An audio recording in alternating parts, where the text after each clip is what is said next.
ټول مسلمانان به کوستر کی چې د مسلمان په قبله کې کافر ولاړ دی. دا مسلمان په کور کې ژوند څنګه تیری؟ مسجد نبوي د مدینه والو نه دی، مسجد نبوي د ټول امت مسلمه اساسه ده.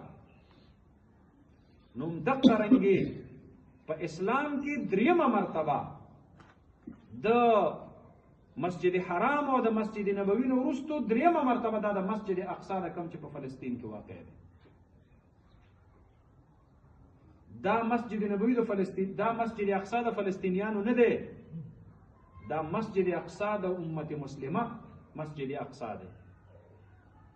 دی مسجد اقصی ته 19 میاشتې مسلمانانو مخ کړی دی او سجده ورته لګولې ده. دا قبله و زمونږ دې ته قبله اول ځکه ویل کېږي چې کله کعبې ته د مخ کولو حکم نو راغلی او دا آیت نو نازل شوی فول وجهک شطر المسجد